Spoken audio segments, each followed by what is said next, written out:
Gaza വിഷയത്തിൽ ഇടപെടണമെന്ന് Saudi അറേബ്യയോടും തുർക്കിയോടും Iran ആവശ്യപ്പെട്ടു. നിലവിൽ ഗസയുടെ അകത്ത് നടക്കുന്ന അതിക്രൂരമായിരിക്കുന്ന പ്രവർത്തനങ്ങളും വംശീയ ഉന്മൂലനം ചെയ്യാൻ വേണ്ടി ഇസ്രായേൽ ചെയ്യുന്ന പ്രവർത്തനങ്ങളും ഏറെ ആകാംക്ഷ ഉണ്ടാക്കുന്നതും ഭയപ്പെടുത്തുന്നതുമാണ്. അതിനാൽ ഈ വിഷയത്തിൽ മൗനം വെടിയണം എന്ന് പറഞ്ഞിട്ടില്ലെങ്കിൽ പോലും അതാണ് ഇറാൻ ഉദ്ദേശിച്ചത് എന്ന് മനസ്സിലാകുന്നു. അതിർത്തി പങ്കിടുന്ന രാജ്യങ്ങൾ എന്ന നിലക്കൊക്കെ, അല്ലെങ്കിൽ അതിർത്തി പങ്കിടുന്ന രാജ്യങ്ങളെല്ലാം കൂട്ടായ്മയോടുകൂടി തന്നെ ഈ വിഷയത്തിൽ വളരെ അടിയന്തരമായ രീതിയിൽ ഇടപെടണം, അതിന് നേതൃത്വം നൽകണമെന്നാണ് സൗദി അറേബ്യയോടും തുർക്കിയോടും ആവശ്യപ്പെട്ടത്. ഗസ പിടിക്കാൻ വേണ്ടി ഇസ്രായേൽ വലിയ ശ്രമങ്ങൾ നടത്തുന്നു. സുരക്ഷാ ക്യാബിനറ്റിൽ അതിന് അനുമതി ഇസ്രായേലിന്റെ പ്രധാനമന്ത്രി നെതന്യാഹു ഏർപ്പെടുത്തിയിരിക്കുന്നു, അല്ലെങ്കിൽ വാങ്ങിയിരിക്കുന്നു. ഹമാസിന്റെയും സംഘത്തെയും പുറത്താക്കിക്കൊണ്ട് അറബ് രാജ്യത്തെ ഭരണം ഏൽപ്പിക്കാനാണ് അവർ ഉദ്ദേശിക്കുന്നത്. അധികാരം അട്ടിമറിയാണ് എന്ന് ഹമാസ് ഈ വിഷയവുമായിട്ട് ബന്ധപ്പെട്ട് പ്രതികരിച്ചിരിക്കുന്നു. ആ പ്രതികരണവുമായി ബന്ധപ്പെട്ടതിന്റെ തുടർച്ച വലിയ യുദ്ധത്തിന് അവിടെ സാധ്യതയുണ്ട് എന്നുള്ളതാണ്. വംശഹത്യയാണ് അവിടെ നടക്കുന്നത് എന്നുള്ളതും വെടിനിർത്തലുമായി ബന്ധപ്പെട്ട കാര്യത്തിന് എന്തുകൊണ്ട് ഇസ്രായേൽ പ്രധാനമന്ത്രിക്ക് താല്പര്യമില്ല എന്നതുകൊണ്ട് മനസ്സിലാക്കുന്നത് ബന്ദികളുടെ ജീവനുമായി ബന്ധപ്പെട്ട വിഷയമല്ല, കാര്യം രാഷ്ട്രീയമായ രീതിയിൽ യുദ്ധം നീണ്ടുപോകുക എന്നുള്ളത് നിലനിൽപ്പിന്റെ ആവശ്യമായിട്ടാണ് ഇസ്രായേലിന്റെ പ്രധാനമന്ത്രി കാണുന്നത്. അതുകൊണ്ട് എന്ത് ചെയ്യണം? ഈ വിഷയത്തിൽ ഇടപെടണം എന്നുള്ളതും അതോടനുബന്ധിച്ച് തന്നെ ഇപ്പോഴത്തെ നിലവിലെ പ്രശ്നങ്ങൾ രാഷ്ട്രീയമായിട്ട് പരിഹരിക്കാൻ വേണ്ടി നേതൃത്വപരമായിരിക്കുന്ന പങ്ക് വഹിക്കണമെന്നുമാണ് സൗദിയോടും തുർക്കിയോടും ആവശ്യപ്പെട്ടിരിക്കുന്നത്. തുർക്കി ഈ വിഷയത്തിൽ ആദ്യഘട്ടത്തിലൊക്കെ വളരെ കണിശമായിരിക്കുന്ന നിലപാട് കാര്യങ്ങൾ പറഞ്ഞിട്ടുണ്ടെങ്കിലും പിന്നീട് വല്ലാത്ത രീതിയിൽ ഒരു മൗനം പാലിച്ച സ്ഥിതിയാണ് ഉണ്ടായത്. അപ്പം അങ്ങനെ ആവുന്ന സമയത്ത് ഇസ്രായേലിനെ സംബന്ധിച്ചിടത്തോളം അവർക്ക് ഗസയ്ക്ക് നേരെ ആക്രമണം നടത്താൻ വേണ്ടിയിട്ട് സാധ്യതകൾ കൂടുതലാണ്. മൗനം തന്നെ സമ്മതമാണ് എന്നുള്ളതാണ് ഇതിൻ്റെ ഈ യുദ്ധവുമായിട്ട് ബന്ധപ്പെട്ടതിൻ്റെ യാഥാർത്ഥ്യം.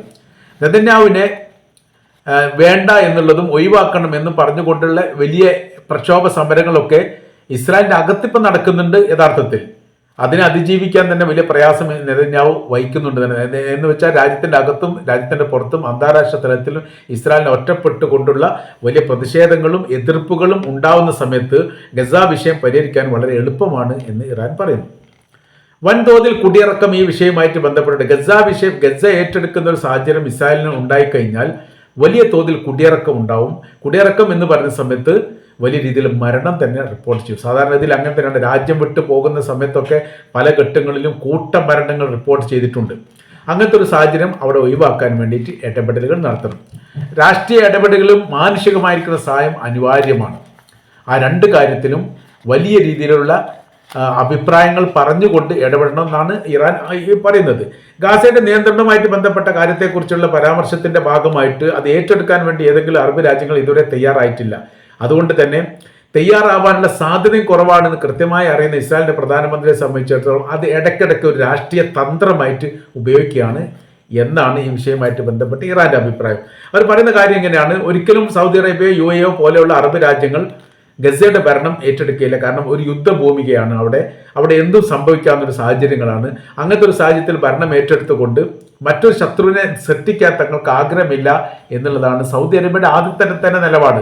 അത് ചെങ്കടലുമായിട്ട് ബന്ധപ്പെട്ട വിഷയത്തിൽ തങ്ങളെ സഹായിക്കണമെന്ന് അമേരിക്കൻ പ്രസിഡന്റ് ആയിരിക്കുന്ന ജോ ബൈഡൻ സൗദി അറേബ്യയോട് ആവശ്യപ്പെട്ട സമയത്ത് അവർ പ്രത്യേകമായിരിക്കുന്ന പറഞ്ഞിരിക്കുന്ന കാര്യങ്ങൾ ഒന്നിതാണ്: യമനെ നിയന്ത്രിക്കുന്ന ഹൂത്തി വിമതരുമായിട്ട് ഒരു ശത്രുപക്ഷത്തിൽ തങ്ങൾ തയ്യാറില്ല, യുദ്ധം ഏറ്റുമുട്ടാൻ തങ്ങൾ തയ്യാറില്ല.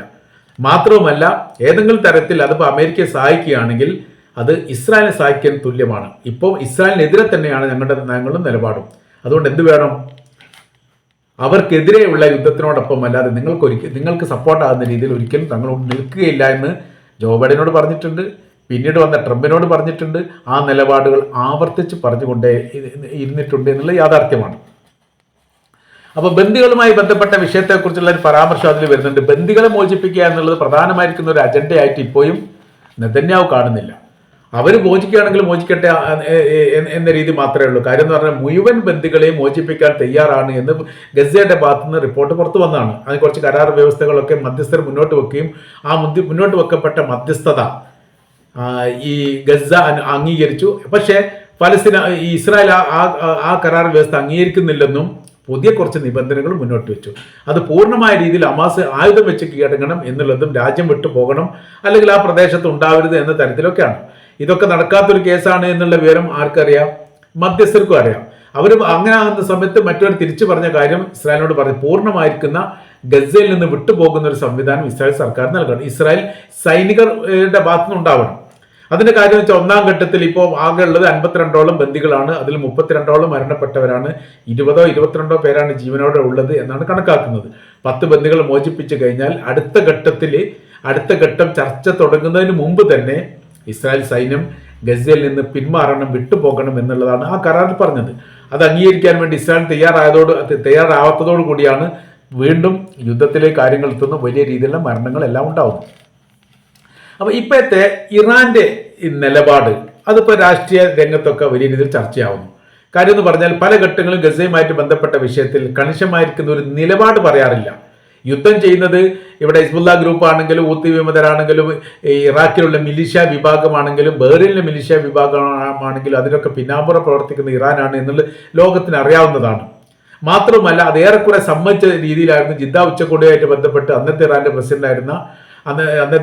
പ്രസിഡന്റ് ഉജ്ജ്വലമായിരിക്കുന്ന ഒരു പ്രസംഗം നടത്തിയതിൽ പ്രധാനമായിരിക്കുന്ന കാര്യമായി പറഞ്ഞത്, ആരാണോ ഇസ്രായേലിനെതിരെ യുദ്ധം ചെയ്യുന്നത് ആ യുദ്ധം ചെയ്യുന്ന വിഭാഗത്തെ പിന്തുണക്കാൻ വേണ്ടി അറബ് രാജ്യങ്ങൾ മുന്നോട്ട് വരണം. ഇതൊരു നിലനിൽപ്പിന്റെ വിഷയമാണ്. കാര്യം എന്ന് പറഞ്ഞാൽ തുടച്ചു നീക്കപ്പെടാൻ സാധ്യതയുള്ള പാലസ്തീനികളെ അവരുടെ ദേശത്ത് തന്നെ നിലയുറപ്പിക്കാൻ വേണ്ടി ചേർന്ന് നിൽക്കുക എന്നുള്ളത് അനിവാര്യമായിരിക്കുന്ന കാര്യമാണ്. അതിന് ആരാണോ ഇസ്രായേലിനെതിരെ യുദ്ധം ചെയ്യുന്നത് അവരോടൊപ്പം നിൽക്കുകയും സായുധമായും സാമ്പത്തികമായും അവരെ സഹായിക്കണം എന്നുള്ള നിലപാടായിരുന്നു. ആ നിലപാടൊന്നും പിന്നെ പരസ്യമായ രീതിയിൽ പ്രതികരണം ഉണ്ടായിട്ടില്ല. എന്നാൽ രഹസ്യമായ രീതിയിൽ സഹായിക്കാറുണ്ട് എന്ന റിപ്പോർട്ട് പുറത്തു വന്നതാണ്. ഇപ്പോഴത്തെ നിലവിലെ സാഹചര്യം എന്ന് പറഞ്ഞാൽ ഏറെക്കുറെ ഇറാൻ ഈ വിഷയത്തിലേക്ക് അടുത്തടുത്ത് വരുന്നു, അഭിപ്രായങ്ങൾ പറഞ്ഞുകൊണ്ടിരിക്കുന്നു എന്നുള്ളതാണ്. മാത്രവുമല്ല യമൻ കേന്ദ്രീകരിച്ചുകൊണ്ട് ഇസ്രായേലിനെതിരെ ആക്രമണം നടത്തുന്നു. ഇപ്പോൾ ഇസ്രായേലിനെ ആരാണ് ആക്രമിക്കുന്നത് എന്ന് ചോദിച്ചാൽ ആക്രമിക്കുന്ന ഒരേ ഒരു രാജ്യം യമൻ മാത്രമേ ഉള്ളൂ. തിരിച്ചടിയും യമന് നേരെ നടത്തുന്നുണ്ട്. എന്നാൽ അതിശക്തമായിരിക്കുന്ന ആക്രമണം വീണ്ടും നടക്കുന്നു. അതുകൊണ്ട് അവരുടെ തന്ത്രപ്രധാനമായിരിക്കുന്ന മേഖലയെല്ലാം ഇപ്പോൾ അടിച്ചുപൂട്ടിയാണ്. സീപോർട്ടും എയർപോർട്ടും ഒക്കെ പ്രധാനമായിരിക്കുന്ന മേഖലകളിലൊക്കെ അടിച്ചുപൂട്ടി അപൂർവമായ രീതിയിൽ തുറക്കുന്ന രീതിയിലേക്ക് കാര്യങ്ങൾ എത്തിയിരിക്കുന്നു എന്ന് പറയുന്നതിൻ്റെ അർത്ഥം യമന്റെ ഭാഗത്ത് അപ്രതീക്ഷിതമായിരിക്കുന്ന ആക്രമണം ഉണ്ടാവും എന്നുള്ളത് തന്നെയാണ്. അപ്പോൾ ഇപ്പോഴത്തെ വിഷയം എന്ന് പറയുന്നത് ഇറാൻ ഇടപെട്ടുകൊണ്ട് കാര്യങ്ങൾ സംസാരിക്കുന്നു. സൗദി അറേബ്യയോട് പറയുന്നു, തുർക്കിയോടും പറയുന്നു. ഇടപെടാൻ വേണ്ടിയിട്ടും നിലപാട് പറയാൻ വേണ്ടിയിട്ടും ശക്തമായ രീതിയിൽ ഇടപെടണം എന്ന് പറയുന്ന സമയത്ത് സൗദി അറേബ്യ അമേരിക്കയും തമ്മിൽ വലിയ ബന്ധമാണ്. ഇസ്രായേലിനോട് സംസാരിക്കുന്നതിനേക്കാൾ ഏറ്റവും എളുപ്പം അമേരിക്കയോട് സംസാരിക്കുന്നതാണ്. അമേരിക്കയുടെ പ്രസിഡന്റ് ഡൊണാൾഡ് ട്രംപ് യുദ്ധം നിർത്തണം എന്ന് പറഞ്ഞാൽ, കണിശമായിട്ട് പറഞ്ഞാൽ ഉറപ്പായിട്ടും ആ സമയത്ത് ഇസ്രായേൽ യുദ്ധം നിർത്തും. കാര്യം എന്ന് പറഞ്ഞാൽ അതിനുശേഷം അവർക്ക് അതിജീവിക്കാൻ വേണ്ടി സാധിക്കില്ല. ഇസ്രായേലുമായിട്ട് ഉടക്കിയിട്ട് നിലനിൽക്കുക എന്ന് പറഞ്ഞാൽ ഭൂമുഖത്ത് തന്നെ വലിയ പ്രയാസമാണ്. കാര്യം നമ്മുടെ ഇസ്രായേലിന്റെ ശക്തിയും ബലവും എപ്പോഴാണോ ക്ഷയിക്കുന്നത് ആ ക്ഷയിക്കുന്നത് നോക്കി നിൽക്കുന്ന ഒരു സാഹചര്യമാണ് ഇറാനെ സംബന്ധിച്ചിടത്തോളം ഉള്ളത്. അപ്പോൾ അവർക്കുണ്ടാകുന്ന അവസരങ്ങൾ ഒരിക്കലും നഷ്ടപ്പെടുത്തുകയില്ല എന്ന് ഇതിന് മുൻപ് തന്നെ ഇറാന്റെ പ്രസിഡന്റ് പറഞ്ഞതാണ്. ഇബ്രാഹിം റൈസി തന്നെ പറഞ്ഞിട്ടുണ്ട്, തുടക്കം കുറിച്ചിട്ടുണ്ട് അദ്ദേഹം തന്നെ. അവസരങ്ങൾ അതിനനുസരിച്ച് തങ്ങൾ ഉപയോഗിക്കാറുണ്ട് എന്ന തരത്തിലാണ്. അപ്പോൾ ഇങ്ങനത്തെ ഒരു സാഹചര്യം നിലനിൽക്കുന്ന സമയത്ത് സൗദി അറേബ്യ അമേരിക്കയിൽ സമ്മർദ്ദം ചെലുത്തണം എന്ന് തന്നെയാണ് ഇറാൻ പറയാതെ പറയുന്നത്. യുദ്ധം നിർത്തുക എന്നുള്ളത് അനിവാര്യമായിരിക്കുന്ന കാര്യം വെച്ചാൽ യുദ്ധം അവിടെ നടക്കുന്നില്ല, കൂട്ടക്കൊലകളാണ് നടക്കുന്നത്, വംശീയ ഉന്മൂലനമാണ് നടക്കുന്നത്. അത് സപ്പോർട്ട് ചെയ്യാൻ വേണ്ടി സാധിക്കുകയില്ല. അതുകൊണ്ട് വലിയ ഇടപെടൽ നടത്തണം. എങ്ങനെയാണോ വളരെ പെട്ടെന്ന് ഈ ഇസ്രായേലിൻ്റെയും ഇറാൻ്റെയും യുദ്ധം അവസാനിച്ചത്, ലോകം അത്ഭുതപ്പെട്ട സംഭവമാണ്. യുദ്ധം ആരംഭിച്ചതും യുദ്ധം നിർത്തിയതും സഡൻ ബ്രേക്ക് പോലെ പെട്ടെന്നൊരു സുപ്രഭാതത്തിൽ നിർത്തുന്ന സമയത്തും ഇസ്രായേലിനെ ഇറാൻ ആക്രമിച്ചു കൊണ്ടിരിക്കുകയാണ് എന്നൊരു പ്രത്യേകത ഉണ്ട്.